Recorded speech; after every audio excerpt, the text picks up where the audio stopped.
Have you ever thought about how you would like to make an investment in fixed income? You've probably thought about what the difference between a recurring deposit and a systematic investment plan is. If you're tossing up between RDs and mutual funds, let me break it down to you by explaining how each of these products work and in which situation one would be better for you. So first, let's compare how RDs stand as opposed to SIPs. Let's start with your term. So typically a recurring deposit, most investors prefer a short-term RD, which might be 1 to 3 years maybe. Whereas in an SIP, your term is flexible, meaning you could choose to do it only for a few installments, you could run it forever, and you can stop it and start it anytime in between.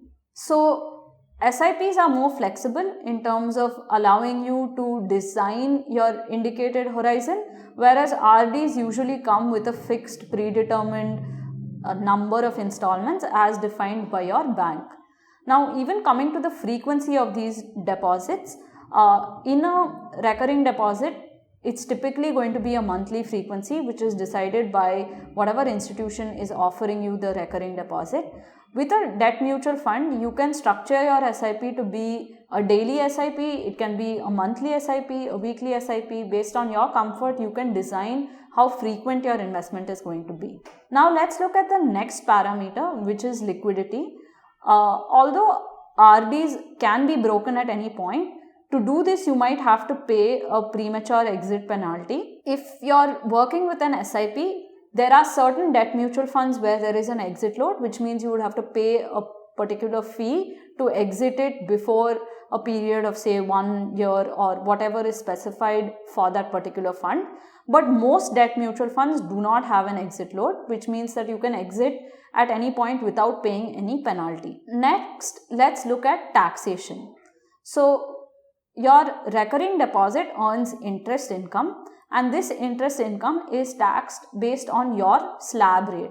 So if you're paying income tax at a particular rate, that same rate would apply for your interest income from the recurring deposit. If on the other hand you're running an SIP, then what happens is that this income actually accrues in your fund and it is treated as capital gains and not as interest. If these capital gains are short-term gains, that is, if you are selling your mutual fund units and making a profit within 3 years of your original investment date, then it's treated as short-term capital gains, and this is taxed again at your slab rate, just like a recurring deposit would be.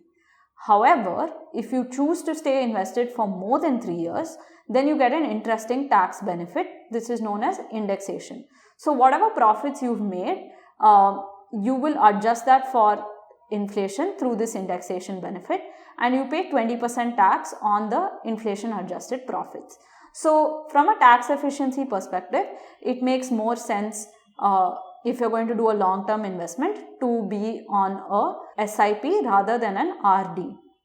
Also, another interesting fact is that you would pay income tax on the interest that you earn from your RD every year, regardless of whether you actually accrue it or it comes compounded to you at the end of the term. Whereas in a mutual fund, you will only pay tax when you take out that money and you realize that profit. Now, let's also talk about financial goals, because most people use recurring deposits as a short-term investment avenue where they're looking to take out that money in the next say 1 to 3 years.